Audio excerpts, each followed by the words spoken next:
உலக தமிழர்கள் அனைவருக்கும் வணக்கம், சலாம்.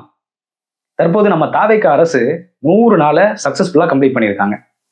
இதுக்கு முன்னாடி திமுக அரசு இருந்துச்சு. அதுக்கப்புறம் திமுக அரசு போய் இப்ப தாவேக அரசு வந்துருச்சு.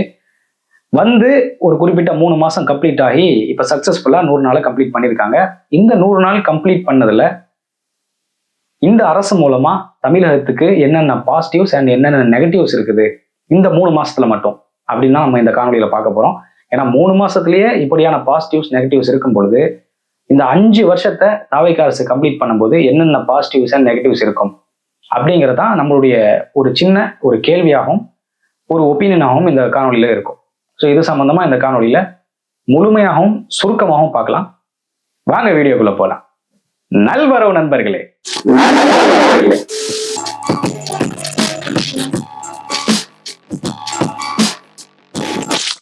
நம்ம சிஎம் விஜய் அவர்கள் எலெக்ஷனுக்கு முன்னாடி முழுக்க திமுகவையும் திமுக அரசையும் திமுக அரசுல நடக்கக்கூடிய சில மோசமான விஷயங்களையும் டார்கெட் பண்ணி பேசி வந்ததை விமர்சனம் பண்ணி வந்ததை நம்ம எல்லாருக்குமே தெரியும். அதுக்கப்புறம் திமுக அரசு போனதுக்கு அப்புறம் இப்ப தாவேக அரசு பொறுப்பேற்றிருக்கு. மக்கள் வந்து தாவேகாக்கு ஒரு வாய்ப்பு கொடுத்துருக்காங்க. ஸோ இந்த வாய்ப்பு கொடுத்ததுல தாவேகா மக்களுக்கு, குறிப்பாக தமிழக மக்களுக்கு என்னென்ன நலத்திட்டங்கள்லாம் பண்ணியிருக்காங்க, இந்த ஒரு 100 நாட்கள்ல என்னென்ன பாசிட்டிவ்ஸ்லாம் அவங்க மூலமா இருக்குது, அண்ட் அதே சமயத்துல என்னென்ன நெகட்டிவ்ஸும் இருக்குது, என்னென்ன சில மாற்றக்கூடிய விஷயங்களை மாற்றாம இருக்காங்க, என்னென்ன மாற்ற வேண்டிய விஷயங்களை மாற்றியிருக்காங்க, இதெல்லாம் பத்தி தான் ஒரு ப்ரூஃபோட ஒரு சின்ன டேட்டாவை அவங்ககிட்ட நான் வந்து சொல்லலான்னு இருக்கிறேன். அண்டு வித் ப்ரூஃபோட எல்லாமே இருக்குது. ஒரு குறிப்பிட்ட டேட்டா தான். முதல்ல பாசிட்டிவ்ஸ் எல்லாத்தையுமே சொல்லிட்டு அதுக்கப்புறம் நெகட்டிவ்ஸை பத்தி பேசிட்டு அண்ட் நம்மளுடைய ஒப்பீனியனை ஓப்பனா இந்த காணொலியில சொல்லிடலாம். முதலாவது பாசிட்டிவ்ஸ் அப்படின்னு பார்த்தீங்கன்னா 200 யூனிட் ஃப்ரீ எலக்ட்ரிசிட்டி. இது ரொம்ப வைரலாக போயிட்டு இருந்துச்சு. அவங்களுடைய மேனிஃபெஸ்டோலயே சொல்லியிருந்தாங்க 200 யூனிட் நம்ம ஃப்ரீ எலக்ட்ரிசிட்டி வந்து நம்ம கொடுப்போம் அப்படின்னு சொல்லிட்டு. அதுபடி 200 யூனிட்ஸ் ஃப்ரீ எலக்ட்ரிசிட்டி கொடுத்துட்டாங்க. அது ஒரு நல்ல பயனுள்ள ஒரு விஷயமா இருந்துச்சு. ஆனால் அதுலேயும் ஒரு குளறுபடி இருக்கிறதா சொல்றாங்க. அதை நம்ம அடுத்தது பேசலாம். அப்புறம் சிங்கப்பெண் அதிரடி படை. இது குறிப்பா பெண்களுக்கு வந்து ஒரு பாதுகாப்பான படையாக அவங்க அறிமுகப்படுத்தியிருந்தாங்க. இதுவும் ஒரு நல்ல வரவேற்பை பெற்றிருந்துச்சு.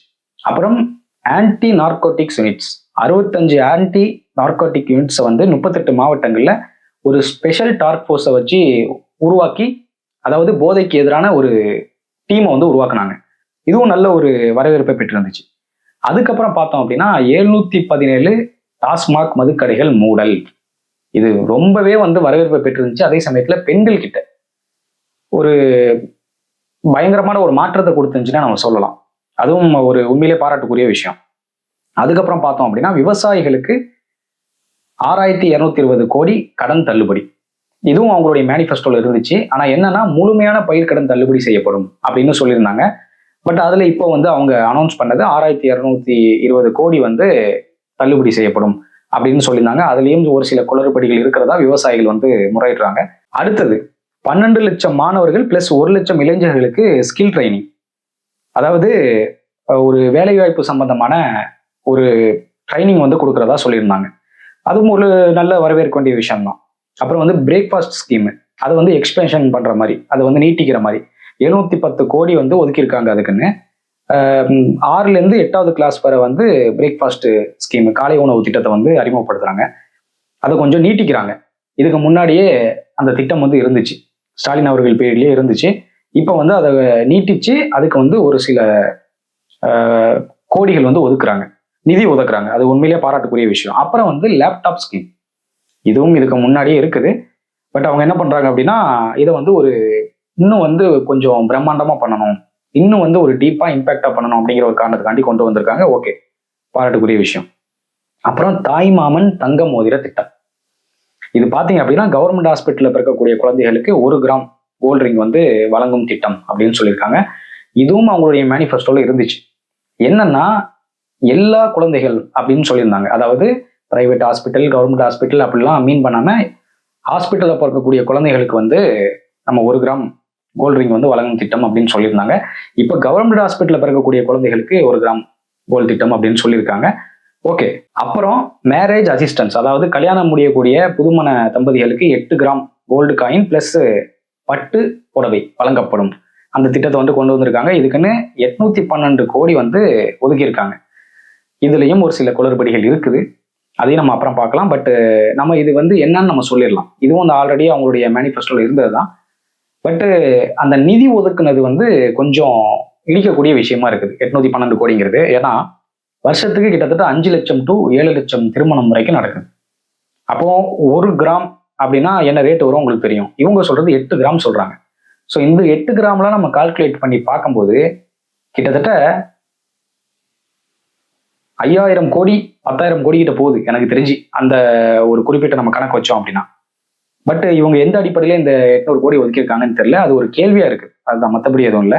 சரி, ஓகே, அடுத்து நம்ம பார்க்கலாம். அப்படின்னா 70,000 கான்கிரீட் ஹவுசஸ் முதல் பட்ஜெட்ல குடிசைக்கு பதிலாக 7,000 கான்கிரீட் ஹவுசஸ் வந்து கட்டும் திட்டம் அறிவிக்கப்பட்டிருக்கு. அதுவும் ஒரு பாராட்டக்கூடிய விஷயம். அப்புறம் வந்து ஒரு மிகப்பெரிய இன்வெஸ்ட்மெண்ட், இப்போ சமீபத்தில் 1 லட்சம் கோடி இன்வெஸ்ட்மெண்ட்டை வந்து குவிச்சிருக்கிறதா சொல்லியிருக்காங்க. அது மூலமா நிறைய வேலைவாய்ப்புகள் வந்து ஈட்டப்படும். அப்புறம் நிறைய வந்து மாவட்டங்கள் வந்து டெவலப் ஆக வாய்ப்பு இருக்குது தமிழகத்தில் அப்படின்னு சொல்லியிருக்காங்க. உண்மையிலேயே அதுவும் பாராட்டுக்குரிய விஷயம். ஸோ இப்போதைக்கு வந்து இவ்வளோ பாசிட்டிவ்ஸ் தான் நம்ம பார்க்க முடியுது. மற்ற எல்லாமே பார்த்தோம் அப்படின்னா இதுக்கு முன்னாடியே இருந்த திட்டம், அதிமுக பீரியட்லையும் சரி, குறிப்பாக திமுக பீரியட்லையும் திமுக கொண்டு வந்த திட்டத்தை அப்படியே வந்து எக்ஸ்பேண்ட் பண்ணியிருக்காங்க. அண்ட் இதுக்கு முன்னாடி அவங்க மேனிஃபெஸ்டோல வாக்குறுதி கொடுத்தாங்க இல்லையா எலெக்ஷனுக்கு முன்னாடி, அதுல ஒரு சில விஷயங்களை அவங்க இப்போ வரைக்கும் பண்ணலை. அதாவது இந்த தாவேக்கா அரசு, அதாவது 2500 வந்து மகளிருக்கு கொடுக்குற மாதிரி, அப்புறம் 6 சிலிண்டர் வந்து மகளிருக்கு ப்ரொவைட் பண்ற மாதிரி, அதெல்லாம் ரொம்ப முக்கியமான மேனிஃபெஸ்டோல இருக்கக்கூடிய திட்டங்கள். அதை வந்து பெருசா அவங்க வந்து நடைமுறைப்படுத்தலை. இப்போ வந்து இந்த 200 யூனிட் ஃப்ரீ நம்ம சொன்னோம் இல்லையா, அந்த 200 யூனிட் ஃப்ரீ எலக்ட்ரிசிட்டியில உண்மையிலேயே பாராட்டக்கூடிய விஷயம் அது. ஆனா இப்போ ஒரு 2 மாசத்துக்குள்ள பார்த்தோம் அப்படின்னா இபி பில் வந்திருக்கு. இந்த இபி பில்லு கிட்டத்தட்ட 4.5 லட்சம் மக்கள் ரொம்பவே வந்து கும்பிடுறாங்க. என்ன காரணம் அப்படின்னா, எங்களுக்கு ரொம்பவே அதிகமா வந்திருக்கு இபி பில்லு, ஏதோ மிஸ்மேட்ச் ஆயிருக்குது, கிட்டத்தட்ட 4.5 லட்சம் மக்களுக்கு மேல இது நடந்திருக்கு அப்படின்னா பாருங்க. அப்ப இதுல ஏதோ ஒரு கோளாறு இருக்குது, இந்த அரசு சரியா வந்து நிர்வகிக்க தெரியல இந்த இபி போர்டை அப்படின்னு சொல்லிட்டு இபி போர்டு மேலேயும் குற்றம் சாட்டுறாங்க, தமிழக அரசு மேலேயும் குற்றம் சாட்டுறாங்க. இந்த மாதிரி போன வாட்டி மட்டும் இல்லாம இத்தனை வருஷமா ப்ராப்பரா கட்டிட்டு வர்றோம் கம்மியா, பட் இந்த ஒரு 2 மாசத்துல மட்டும் எப்படி இவ்வளோ ஏறி இருக்குது. ஸோ இதெல்லாம் வந்து அவங்க பார்க்கும்போது என்ன சொல்றாங்க மக்கள் அப்படின்னா, அந்த பாதிக்கப்பட்ட மக்கள் குறிப்பா 200 யூனிட் ஃப்ரீலாம் எங்களுக்கு தேவையில்லை, எங்களுக்கு கொடுக்குறத நீங்க ப்ராப்பரா கொடுங்க, அது போதும் எங்களுக்கு அப்படின்னு சொல்லிட்டு அந்த ஃப்ரீயே வேணாம் அப்படின்னு சொல்லிட்டு மனக்குமரில் வந்து கொட்டுறாங்க. ஸோ இதுல வந்து கோளாறு இருக்குது 200 யூனிட் ஃப்ரீல. அது ஆல்ரெடி உங்களுடைய மேனிஃபெஸ்டோல சொன்னதுதான். பட் நீங்க அதை நடைமுறைப்படுத்தும் போதே அதுல வந்து ஒரு சில சிக்கல்கள் வந்து இருக்குது. ஸோ அதுல பாதிக்கப்பட்ட மக்கள் வந்து ஆதாரப்பூர்வமா முறையிடுறாங்க. அப்புறம் சிங்கப்பெண் அதிரடிப்படை, சிங்கப்பெண் அதிரடிப்படையை பத்தி நமக்கு தெரியும். அது உண்மையிலேயே பாராட்டுக்குரிய விஷயமா இருந்தாலும் அந்த சிங்கப்பெண் அதிரடி படைக்குன்னு தனி ஒரு அதிகாரம் கிடையாது. ஈவன் வந்து லட்டி கூட அவங்களால வச்சுக்க முடியாது, அவங்களால எஃப்ஐஆர் வந்து ஃபைன் பண்ண முடியாது. ஸோ இப்படியான ஒரு விஷயங்கள்லாம் இருக்குது. அது மட்டும் பார்த்தோம் அப்படின்னா நிறைய கேசஸ் வந்து இவங்க மூலமா பிடிச்சி ஃபைல் செய்யப்படுறதா சொல்றாங்க. ஆனா இந்த சிங்கப்பெண் அதிரடி திட்டம் எதுக்கு ஆரம்பிச்சாங்கன்னு எனக்கு தெரியல. பெண்களுக்கு எதிரான குற்றங்கள் நடக்கும்போது இந்த சிங்கப்பெண் அதிரடி படை கண்டிப்பா தேவை. ஆனா அவங்க ஒரு எஃப்ஐஆர் கூட ஃபைல் பண்ண முடியாது, அவங்களுக்கு மிகப்பெரிய அளவுல ஒரு அதிகாரம் இல்லை அப்படின்னா எதுக்கு அந்த படை அப்படிங்கிற கேள்வி நமக்கு எழுது. இப்ப பெண்களுக்கு எதிரான குற்றங்கள் பார்த்தோம் அப்படின்னா இந்த 100 நாள்ல ஒரு லிஸ்ட் அவுட் பண்ணிடலாமே நம்ம. கோயம்புத்தூர் சூலூர் மாவட்டத்துல 10 வயது சிறுமி பாலியல் வன்கொடுமைக்கு உள்ளாக்கப்பட்டிருக்காங்க. ஸோ இது பெரிய அளவுல எந்த ஒரு நடவடிக்கையும் இதுல நம்ம பார்க்க முடியல. அதே சமயத்துல ஆட்சிகள் மாறியும் காட்சிகள் மாறலன்னு சொல்லுவாங்க இல்லையா, ஒரு ஆட்சி மாறி இன்னொரு ஆட்சி வரும்போது குற்றவாளிகளுக்கு பயம் இருக்கும். ஆனா இந்த ஒரு ஆட்சி மாறும்போது ஒரு பயமே இல்லையோ அப்படிங்கிற ஒரு கேள்வியும் எழுப்பப்படுது. அதே மாதிரி பாத்தீங்கன்னா விழுப்புரத்துல 11 வயது சிறுமி மீதான பாலியல் குற்றச்சாட்டை முன் வச்சிருக்காங்க. அப்புறம் கும்மிடிப்பூண்டியில 3 வயது குழந்தை பாலியல் வன்கொடுமை உள்ளாக்கப்பட்டிருக்கு. அப்புறம் அந்த 65 நார்கோட்டிக்ஸ் யூனிட், அதுக்கு வந்து போதை ஒழிப்பு திட்டத்திற்கு ஒரு டாஸ்க் ஃபோர்ஸ் அமைச்சதா வந்து இந்த தாவேக்கா அரசு சொல்லிச்சு. உண்மையிலேயே அது பாராட்டக்கூடிய விஷயம். அதே மாதிரி சமீபத்தில் மேரத்தான் ஓடி இருந்தாங்க போதை ஒழிப்புக்கு எதிராக, ஸ்போர்ட்ஸை எடு ட்ரக்ஸை விடு அப்படின்னு சொல்லிட்டு. இந்த ட்ரக்ஸ்னால பாதிக்கப்பட்ட மக்கள் ஏராளம். இது திமுக ஆட்சியிலும் இருக்குது, அதிமுக ஆட்சியிலும் இருக்குது. இப்போ மரியாதைக்குரிய சிஎம் விஜய் அவர்கள் வந்து என்ன ஒரு மாற்றத்தை கொடுக்குறாரு அப்படின்னு பார்த்தோம்னா, தண்டையார்பேட்ல பார்த்தோம்னா அந்த ட்ரக்ஸ் வந்து விநியோகம் பண்றாங்க இல்லையா, அதை வந்து எதிர்த்த ஒரு இளைஞர் படுமோசமா கொல்லப்பட்டிருக்காரு. இப்போ கோயம்புத்தூர்ல கூட அமுதன் அப்படிங்கிற அந்த மாணவன் அந்த ட்ரக்ஸ் உபயோகிக்கக்கூடிய அந்த மாணவர்கள் சொந்த காலேஜ்லயே மறைமுகமா வந்து போட்டு கொடுத்துருக்காரு.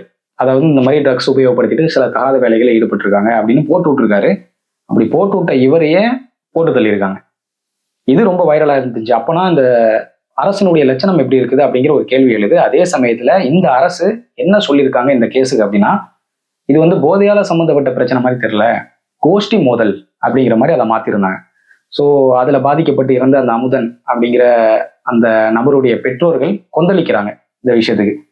போதைக்கு எதிராக தான் என் பையன் என்ன பண்றான், புகார் கொடுத்து கொல்லப்பட்டிருக்கான், ஆனா நீங்க கோஷ்டி மோதல்னு சொல்றீங்களே மனசாட்சி இல்லாம அப்படின்னு கேட்கறாங்க. அப்புறம் பார்த்தோம் அப்படின்னா சமீபத்துல ஸ்ரீபெரும்புத்தூர்ல 4 பேர் கைது செய்யப்பட்டிருக்காங்க. என்ன காரணம் அப்படின்னா, எக்கச்சக்க கஞ்சா பிடிபட்டிருக்குது அவங்க கிட்ட இருந்து, பிளஸ் நாட்டு வெடிகுண்டுகள் பிடிபட்டிருக்குது. இது எப்படி? அதனாலதான் சொல்றேன், எந்த கவர்மெண்டா இருந்தாலும் சரி பாசிட்டிவ்ஸ் இருக்குதோ அதே சமயத்துல நெகட்டிவ்ஸும் இருக்கும். ஸோ பாசிட்டிவ்ஸை மட்டும் தான் நம்ம சொல்லணும், அதை மட்டும் தான் நம்ம வந்து ரெஃப்ளெக்ட் பண்ணணும், நெகட்டிவ்ஸை வந்து சொல்லக்கூடாது, அதை மறைச்சு இந்த கவர்மெண்ட்டை காக்கணும் அப்படின்னு நினைச்சோம்னா அது ஒரு மிகப்பெரிய தப்பா இருக்கும். காவிரி வாட்டர் இஷ்யூ போயிட்டு இருந்துச்சு சமீபத்துல. கர்நாடக அரசாங்கம் என்ன சொல்லுது அப்படின்னா, இப்போ கூட கர்நாடகா முதலமைச்சர் DK சிவகுமார் என்ன சொல்லியிருக்காரு அப்படின்னா, எங்களுடைய மாநில நிர்வாகத்துல தமிழ்நாடு அரசு தலையிடக்கூடாது, அதை நாங்க பாத்துக்கிறோம், நீங்க உங்க வேலையை பாருங்க, தமிழ்நாட்டுக்கு காவிரி நாங்க கொடுக்க மாட்டோம், டிஸ்ட்ரிபியூட் பண்ண மாட்டோம் காவிரி வாட்டரை அப்படின்னு வெளிப்படையாவே அறிவிச்சிருந்தார். இது வந்து கோர்ட்ல இப்போ வரைக்கும் கேஸா போயிட்டு இருக்குது இந்த காவிரி வாட்டர் இஷ்யூ.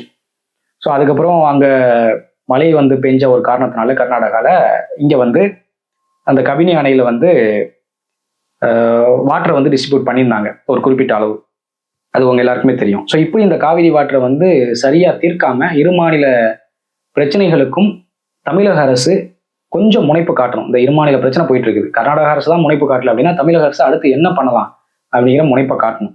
ஸோ அதுல பெரிய அளவுல நம்ம முனைப்பு காட்டின மாதிரி நமக்கு தெரியல, அது ஒரு பெரிய நெகட்டிவா இருக்குது. ஸோ போதையாலையும் பிரச்சனையா இருக்குது, லா அண்ட் ஆர்டரும் படுமோசமா இருக்குது, உமன் சேஃப்டி மிகப்பெரிய ஒரு கேள்வியா இருக்குது. ஸோ இப்படி நம்ம சொல்லிக்கிட்டே போகலாம். இதையும் தாண்டி இந்த அரசுல, குறிப்பா இந்த தாவேகா அரசுல இருக்கக்கூடிய எம்எல்ஏ, மினிஸ்டர்ஸ், அப்புறம் வந்து குறிப்பிட்ட நிர்வாகிகள் மேலேயே செக்ஸுவல் அலிகேஷன்ஸ் இருக்கு. இதை நம்ம எப்படி பார்க்குறோம்? இதெல்லாம் பல பேர் வாயை மூடிட்டு இருப்பாங்க, அது பல காரணம் இருக்கலாம். பட் நம்ம சொல்லாம இருந்தோம் அப்படின்னா நம்ம மனசாட்சிக்கு நம்ம விரோதம் செஞ்ச மாதிரி ஆயிரும். குறிப்பா ஸ்ரீவைகுண்டம் எம்எல்ஏ ஜி சரவணன், இந்த கேஸு கிட்டத்தட்ட தாவேகா ஆட்சி பொறுப்பேற்றதுலேருந்து போயிட்டு இருக்கு, அதுக்கு முன்னாடியே போயிட்டு இருக்குன்னு நான் நினைக்கிறேன். ஏன்னா இவர் மேல பார்த்தோன்னா ஒரு பெண் வந்து புகார் அளிச்சிருக்காங்க, இப்போ வரைக்கும் அது நடவடிக்கை எடுக்கல. அதுக்கு பதிலா அந்த சரவணன் அப்படிங்கிற அந்த ஸ்ரீவைகுண்டம் எம்எல்ஏக்கு போலீஸ் பாதுகாப்பு போடுறாங்க. இப்போ வரைக்கும் அவர் மேல எந்த நடவடிக்கையும் இல்லை, எம்எல்ஏ பொறுப்புல இருந்தும் அவரை தூக்கல. அப்புறம் விஜய் மோகன், ராணிப்பேட்டு டிஸ்ட்ரிக்டுடைய டிவிகே செக்ரட்டரி, அவர் மேல ஒரு பெண் வந்து மிகப்பெரிய புகார் அளிச்சிருக்காங்க, அவர் மீதும் எந்த நடவடிக்கையும் எடுத்த மாதிரி செய்திகள் வெளியாகல, எல்லாமே செக்ஸுவல் ஹராஸ்மெண்ட். அப்புறம் வந்து கரப்ஷன் அலிகேஷன்ஸ் வந்து இருக்குது, ஊழல் புகார்.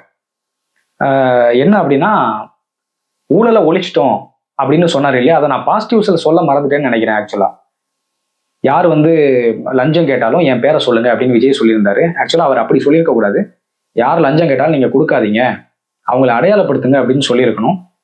ஏன்னா ஒரு முதலமைச்சரா அவர் அப்படி சொல்லும் பொழுது, யார் லஞ்சம் கேட்டாலும் நான் பார்த்துப்பேன், நான் வந்து கைது பண்ணுவேன், அவங்க வந்து வேலையை பறிப்பேன் இப்படின்னு தான் சொல்லணும். பட் அவர் யாரு லஞ்சம் வாங்கினாலும் என் பேரை சொல்லுங்க அப்படின்னு சொல்லியிருந்தாரு. அது ஒரு என்ன சொல்றதுன்னு தெரியல, நமக்கே ஒரு காமெடியா தான் இருந்துச்சு. ஓகேவா, அது ஒரு பாசிட்டிவ்ல வந்து அதை சேர்க்க முடியாது. பட் எது பாசிட்டிவ் அப்படின்னா, ஊழல் வந்து குறைஞ்சிருச்சு, கரப்ஷன் வந்து இப்போ குறைஞ்சிட்டு வருது, அதுக்கு உண்டான நடவடிக்கைகளை நாங்கள் எடுத்துட்டு வர்றோம் அப்படின்னு சொன்னது உண்மையிலேயே பாராட்டக்கூடிய விஷயம். ஆனா எந்த அளவுக்கு ஊழலும் கரப்ஷனும் குறைஞ்சிருக்கா அப்படின்னு நம்ம கேட்டோம் அப்படின்னா, அரசு வழக்கறிஞர் பதவிக்கு சமீபத்துல 5 லட்சம் வந்து கேட்டதாக ஒரு ஊழல் சம்பந்தமான புகாரை வந்து டிவிக்கு அரசை சேர்ந்த வழக்கறிஞர் ஒரு பெண்ணே என்ன பண்ணாங்க, வந்து கேஸ் போட்டிருந்தாங்க. அவங்களையே கட்சியை விட்டு தூக்கிட்டாங்க, பொறுப்பு விட்டு தூக்கிட்டாங்க. ஸோ இது எதை குறிக்குது அப்படின்னு தெரியல, அது அப்படியே அமைதியாயிருச்சு. அப்புறம் இப்ப சமீபத்துல இதுக்கு முன்னாடி பிஜேபி லீடர் அண்ணாமலை இருந்தார் இல்லையா, அவர் இப்போ வந்து வீட லீடர்ஸ் அப்படின்னு சொல்லிட்டு ஒரு அமைப்பை தொடங்கி அதுல வந்து பயணிச்சுட்டு இருக்காரு. அவர் என்ன சொல்றாரு அப்படின்னா, அமைச்சர்கள் இப்ப இருக்கக்கூடிய தாவேகா அமைச்சர்கள் வந்து ஊழல் செய்யறாங்க, அது சம்பந்தமான ஆடியோவே என்கிட்ட இருக்குது அப்படின்னு சொல்லிட்டு அவர் சொல்லியிருந்தாரு. அதை வந்து அவர் வச்சது ஒரு குற்றச்சாட்டு. அதுக்கு வந்து டிவிகே அரசுல இருந்து எந்த ஒரு எதிர்ப்பும் கொடுத்த மாதிரி நமக்கு தெரியல. ஸோ இந்த மாதிரி போயிட்டு இருக்குது. அப்புறம் ஓல்டு ஸ்கீம்ஸ்லாம் இருக்கு இல்லையா, அதிமுக கொண்டு வந்தது, குறிப்பா திமுக கொண்டு வந்த ஸ்கீம்ஸ் எல்லாத்தையுமே பேரை மாற்றம் பண்றது, நேமை வந்து சேஞ்ச் பண்றது. இதையெல்லாம் தாண்டி இன்னைக்கு ஒரு நியூஸ் வந்திருக்குது தமிழக அரசு சார்பில் இருந்து. என்ன அப்படின்னா, கிட்டத்தட்ட 1800 தமிழக மாநகர பஸ்ஸில் வடநாட்டு தொழிலாளர்களை வந்து கண்டக்டர்ஸாக இறக்குற மாதிரி இப்போ ஒரு அஃபிஷியல் நியூஸ் இன்னைக்கு ரிலீஸ் ஆயிருக்கு. இதை நம்ம எப்படி பார்க்கறது? அப்போ தமிழர்களுக்கு தமிழ்நாட்டில் வேலை கிடையாது, வடநாட்டவர்களுக்கு தான் வேலை இருக்கும். அதுவும் உத்தரப்பிரதேஷ் கம்பெனி கிட்ட இருந்து ஒப்பந்தம் பண்ணி அங்கே இருக்கக்கூடிய தொழிலாளர்களை இங்கே கண்டக்டர்ஸாக இருக்கிறாங்க. அப்போ இந்த அரசு தமிழர்கள் மீதும் தமிழ் மக்கள் மீதும் குறிப்பாக தமிழ்நாட்டு மீதும் அக்கறை இருக்குதா அப்படிங்கிற கேள்வியும் இந்த காணொலி மூலமாக நான் எழுப்புறேன். ஸோ இதெல்லாம் நம்ம வந்து யோசிக்க வேண்டியதாக இருக்குது. ஸோ இப்படியான நெகட்டிவ்ஸ் அதிகமாக வர வர வர வர பாசிட்டிவ்ஸ் குறைஞ்சிக்கிட்டே வரும். பாசிட்டிவ்ஸில் கொஞ்சமாக கவனம் செலுத்திட்டு நெகட்டிவ்ஸை வந்து நீங்கள் கோட்டை விட்டு அதிகமாக அது பரவும் போது மிகப்பெரிய ஆபத்து இந்த அரசுக்கு தான். அதுதான் நான் சொல்லணும். ஸோ இந்த மாதிரி நிறைய டேட்டா, நிறைய ப்ரூஃப்ஸ் இருக்குது. அது எல்லாத்தையுமே வந்து நான் இங்கே சொல்லி இந்த அரசுக்கு எதிராக ஒரு முட்டுக்கட்டை போட விரும்பலை. ஸோ இந்த அரசு மென்மேலும் மக்களுக்காக செயல்படணும் அப்படிங்கிறது தான் என்னை போன்றவர்களோட ஒரு நல்லெண்ணம். ஸோ பாசிட்டிவ்ஸில் கவனம் செலுத்துங்க, நெகட்டிவ்ஸை எந்த அளவுக்கு முறியடிக்க முடியுமோ அந்த அளவுக்கு முடிஞ்ச வரைக்கும் முறியடிங்க அப்படிங்கிறதான் சொல்றது. ஸோ யாரெல்லாம் நம்ம முதல்வர் சிஎம் அவர்களுக்கு வாக்களிச்சதுல நான் பெருமைப்படுறேன், சந்தோஷப்படுறேன் அப்படின்னு நினைக்கிறவங்களும் கமெண்ட் பண்ணுங்க. அண்ட் இந்த ஆட்சி நீங்க எப்படி பாக்குறீங்க, இந்த ஆட்சியில உங்களுக்கு நம்பிக்கை இல்லை அப்படின்னு நினைக்கிறவங்களும் தயவு செஞ்சு கமெண்ட் பண்ணுங்க. அண்ட் உங்களுடைய opinion, suggestion, feedback, what ever questions எல்லாத்தையும் கமெண்ட்ல சொல்லுங்க. நானும் தெரிஞ்சுக்கிறேன் அண்ட் நானும் முடிஞ்ச வரைக்கும் ரெஸ்பாண்ட் பண்றேன். நன்றி. இது உங்கள் ஹமீத் பாயிண்ட்ஸ். நான் உங்கள் ஹமீத்.